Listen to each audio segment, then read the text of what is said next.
Hey everybody, Stoner Broad here. Stoner Spouse. Hi. Hanging out today. Yeah. And having a little bit of a sesh this morning. Although maybe it's coffee. I appear to be out of coffee. Yeah. That's not right. That's distressing. It's just not right. We'll have to fix that in a bit. But in the meantime, I'm going to also have my morning dose. I've decided to hang out with y'all for a little bit. Because, you know, that's what we do, right? We all hang out and do our thing. What I got in the pipe this morning is, as those of you who remember my darling cognac, is Orange Crush, which is something some of you, if you followed me on Twitter, as Stoner Broad on Twitter, you can find me there. You hear me talk about Orange Crush a lot. Orange Crush is one of my go-tos because it has enough euphorics in it that it combats my low-level chronic depression very, very nicely without being overly buzzy, very high energy, like him. We all know I don't do well on buzzy, high sativas. Fast sativas are not good for me. Starts rearranging the apartment and cleaning everything in sight. Yeah, furniture starts moving. It's not good. Yeah. It's bad.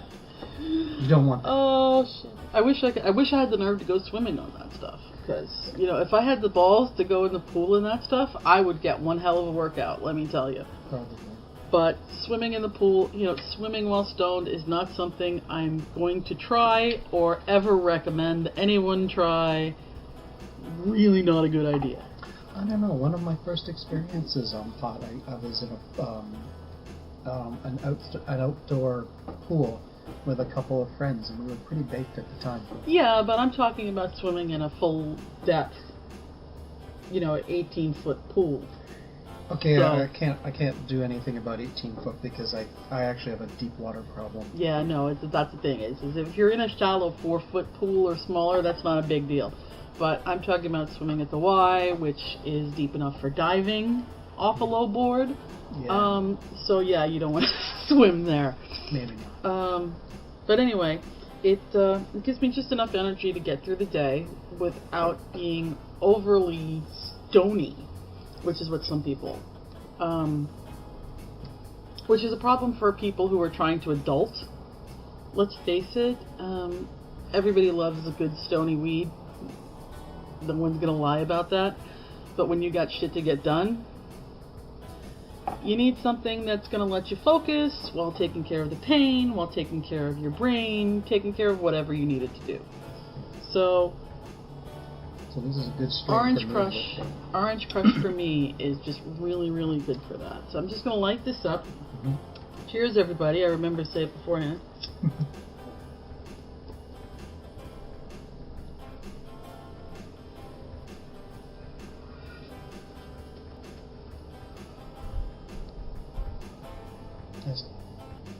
Yes, and if my sister's watching, that one's just for you. Tuba style. Anyway, so it's nice. It started out pretty cloudy and grim this morning, but now the sun's come out and it's starting to look like a nice day here in southern Ontario. It's gotten very autumnal. Yeah, one of my favorite seasons, actually. I'm one of those freaks who really likes winter, but autumn is probably the favorite of my seasons that everybody else can kind of agree on. Most people like a good autumn. Yeah, next time, if we have another good day anytime in the near future, I want to try to take a walk up along our rail trail here and show some pictures. Have the leaves started to turn on the rail trail yet? They should be, because it's autumn, so if they haven't started turning, yeah, you can see the tree outside is turning. Okay, so we should go take a walk along there, and maybe we'll film a little nature sesh like other people do. Yeah. But it's a question of what I'm able to do with my wheeled walker, so hiking is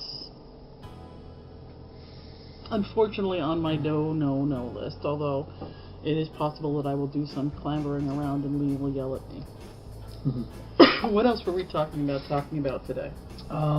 Okay, you didn't want to do a real strain review because the stuff that we've got that's new to us is, well, it's not in the pipe at the moment. and we can set that up and do a video a little later if you want. You wanted to talk about sex. Let's talk about sex, baby. Let's talk about you She and did. me. She totally Let's talk did. about all the good things and the bad things. Hey, that's copyrighted. Oh, sorry. Yeah. We I might do have not to edit- own. Is that under parody right It's there? I think that's. parody. I think that's under parody. Well, no, it's just that this strain isn't one of them actually, because it kind of just normalizes lots of other things. One of the nose strains I've noticed that has a very strong effect on sex for us is Gorilla Glue #1. Yeah. I take a number of different medications. I'm bipolar, amongst other things, and one of the medications that I was taking for a long time is something called risperidone, is known as an antipsychotic. It was originally discovered for, if I'm remembering correctly, this was originally discovered for people with schizophrenia, but they found out that it actually reacts really well for bipolar people as well. Yeah. Problem is, diminishes sex drive. Actually, specifically it said either it will ramp up your sex drive or it will diminish it. It could go either way. It also mentioned something about priapism, and that was never a problem, really. Yeah, well, that's the thing, is that what a lot of people don't realize is that for those of us in the mental health community, a lot of the medications that we have to use for different things to keep ourselves stable messes with our sex drives. Yeah. I mean, I'm on 2 pills. Cipralex seems to be lessening my sex drive. Is it Cipralex or is it Lexapro. No, not Concerta. I'm on Concerta. Yes, you're on Concerta. I'm not on It was the Celebrex. Celebrex. Right. Celebrex. I've lost track of my fucking meds now. Oh, huge. Celebrex. It's called Lexapro in the States, though. Oh, okay, that's why. That's why. Fuck. I'm all confused now. No, it's okay. You can trim this little bit out in the middle. Sorry. But one of my medications is well known. Wellbutrin. It's the one that nobody really understands why it works as well as it does, but it does. And it's known as being the happy horny pill because it gets you all ramped up. But the other medication I'm on actually turns off my sex drive again. Now, for some people this isn't going to be a problem. For some people aren't going to experience these effects. But if you do, I want you to stop and think about cannabis as something you can do to address those side effects. Because in all looking around I've done, I haven't seen anybody talk about this. I don't know if it's because of the whole thing that nobody wants to talk about sex at all, period. But it's a very real thing, and it affects the quality of life of those of us who are experiencing the current type of treatment available for mental health issues. Anyone who follows me knows, I have both major depressive disorder and chronic depressive disorder, which used to be called dysthymia. So I'm a double winner. And so for me, not taking my meds is a non-option. Yeah. I had a little freak out not long ago because I'd gotten a little too bogged down and lost track of taking my medication properly. Yeah. Whee! And I lost my shit. Happens. Well, it was a combination of things. When I get really stressed, when the weather is really bad, which amps my pain up. Basically, it's a perfect storm kind of situation. Mm-hmm.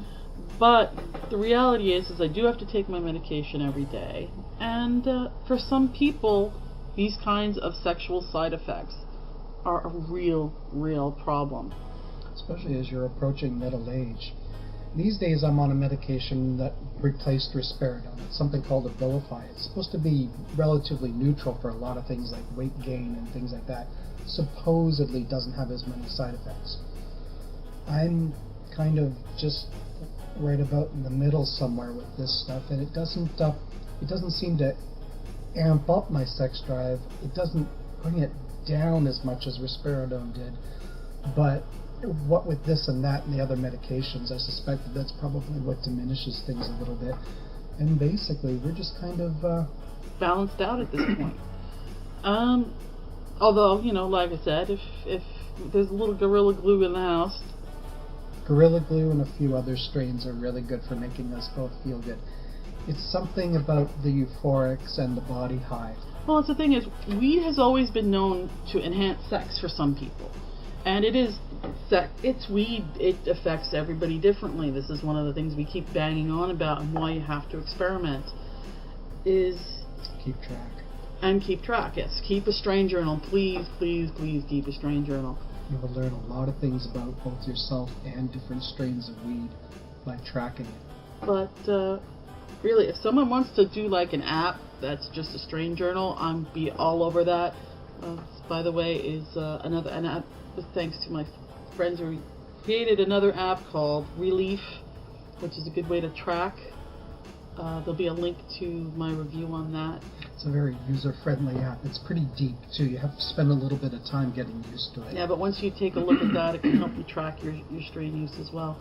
But the main thing is to look at these other little side effects of what's happening in your life. Because cannabis isn't the same as most drugs. It's not aspirin. It's not one thing for one size fits all. It has lots of different little effects. So one of the reasons you want to keep a strain journal is so that you can keep track of things like that.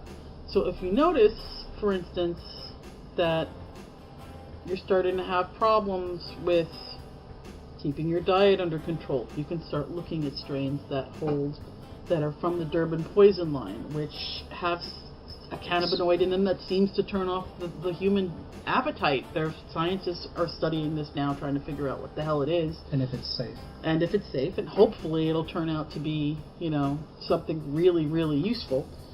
But, if you can try some of that, and it'll help manage some of your diet issues. Reverse is true of people who are having, it's classically been used for people going through chemotherapy and people with immune disorders to help them eat. So look at the other things in your life while you're treating your main complaints with cannabis. Yeah.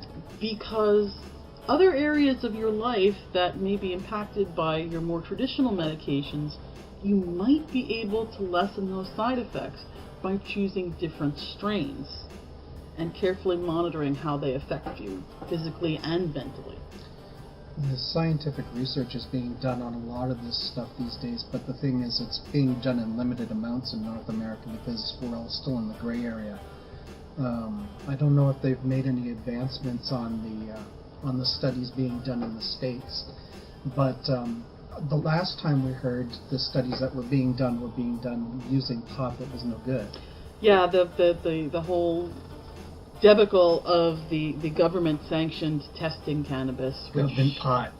You can look that up on YouTube. You guys don't need me to tell that story. Although if you want me to tell that story, go ahead and put it down here. Just make a couple of comments and tell me, and I'll finish doing the research and tell that story. Yeah, see if it's updated. But shit, now I forgot what I was saying. Sector. We were talking about that, and then I was saying, other Different things strains. in your life and different strains, and why you should keep a strain journal. So yeah, but pain relief, back pain, headaches. Some people get headaches from certain strains of pot. Some people get relief from it. So you really have to pay attention when you're trying out new strains. And you will have to try out new strains because unfortunately your go-tos are often not in stock. So you have to kind of build up a repertoire of different strains that you use for different things. Although if you're in the homegrown camp, you use or have someone growing for you, you definitely have access to your own strains. But that's the reverse then. You have access to one or two strains, but not the wider palette, which is where things get a little weird, because the way I use it is I like to have lots of different strains that have lots of different effects, so I can medicate myself in... I don't want to use the word holistic, because that word has been beaten to the ground. But I can treat symptoms and problems as they arise, rather than taking more medication than I really need. Yeah, and even when you want to do something recreational, which we don't do that much. We tend to have to medicate for medical reasons. But every once in a while, we'll be sitting watching TV, maybe watching some David Attenborough or something. We just decide, I need to relax and get ready for bed. So we'll take on a strain that's both relaxing and yet euphoric, so we can kind of sit back and enjoy it. And I suggest that strongly, by the way. Yeah, and we both have difficulty sleeping, which is something neither of us have ever really addressed in our lifetimes, because there were so many other things going on. So having a good heavy indica around at night is getting us both better sleep, which is something that's never been even on our list of things to treat before. Yeah. So this is one of the things that, you know, that this is all about, is quality of life. And that's the thing, is while everybody's looking at this fascinating science that's coming out about the medical uses, let's not forget about the quality of life issues involved as well, because unlike almost any other drug, cannabis can actually improve your quality of life, whether you're having trouble sleeping or having trouble loving someone who you love. Aw, isn't he cute? This is why I keep him.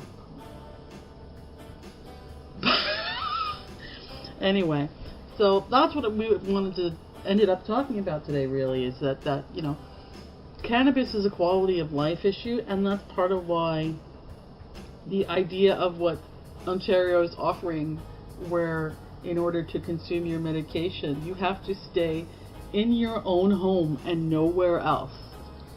That is essentially shutting the disabled in their own homes, and that's not acceptable. That is a quality of life issue as well. And anyone who's here in Ontario, I urge you to contact your local representatives, and encourage them to at least look at the issue. I can understand why some people think it's a good idea, though. Like, for instance, my writer buddy Ian, he shout out to Ian Cowley. He actually commented on a post I made earlier about the Wynne government and the way an article that was published, but it was published using a headline that kind of misdirected people, thinking it was all about the outdoor thing. The thing about smoking outdoors is, you know, there are vape and there are pot uses, and there are safe places to do these sorts of things right now that are going to be considered illegal under the new legal legislation. And that's troubling. It's not so much that we want to be able to smoke outdoors and make everybody smell our pot. That's not the idea. We're not trying to be antisocial here. It's not a confrontational issue. It's just that this is medication for a lot of people, and it's not subject to the same kind of rules as taking a pill that lasts 12 to 24 hours a day. You have to be able to take the medication when it's useful to you, particularly if you're out in public for a long period of time. It's one of the major limitations of having physical ailments that are being medicated using opioids and stuff like that right now, is pain can flare up, or you might start having a crashing mood and you really need a pickup or something like that. And if you've got laws in place that say the minute you light up you can be ticketed for $1,000, that's not legalization. Well, that's also not reasonable access, which is something that looks like we might have to argue in court here in Ontario. We'll see where things go. I urge everyone, organize among yourselves. Talk to your dispensary owners and vape lounge owners. You know, we need to organize, and we need to make it plain that we do not consider this legalization. This is, I hate to use the word because it's a loaded gun, but it's persecution. It is. We've said it a few times now, and we're in agreement on this one. This is punishment for making legislators have to confront the very tricky issue of legalization in Ontario, in Canada, in fact. And that's something that isn't really being addressed in a lot of the news articles that we're seeing, is nobody's really sitting down and looking at this from the sociological angle. They think that this is bad, but science is starting to prove them wrong. And they're reluctant to take that on board. they feel, you can tell, they feel hamstrung, they feel forced. I mean, Justin Trudeau and his administration probably jumped on this as an election promise that will put them in good stead with the, with marijuana users and with the left in general. But as near as we can tell from Kathleen Wynne's point of view, this is expedient. The provinces have been told that they have to organize this and take care of it themselves. Each province is doing it a bit differently. Ontario has chosen the LCBO model. They're calling it the Ontario Cannabis Retail Corporation. Well, we've done this rant in other places. We were pretty stoned too. And well, we can do this rant again sober if you like.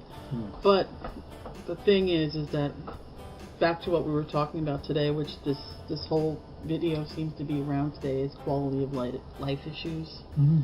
And by restricting cannabis use, whether by vape or smoke, to only one's home, you are telling those with chronic pain and disability that they can't leave their homes. And that is unacceptable on every single level. If I need my medication, I need my medication, and you cannot tell me that I have to stay home to not be in pain. Which she currently has to do most of the time anyway. So we're going to wind this up here, I think, because we've been going on for a while. Yeah. And this is getting to be a very long video. I think so. And we got shit to do too. I should be working on paintings. Same here. I don't feel the love from my muses, so instead I will show my muses my neck. There. I have shown you my neck, and that is the end of the day. So Stone Abroad here saying, chill in, go in. Just don't let them walk all over you guys, okay? Insert catchphrase here. Ciao. Take care.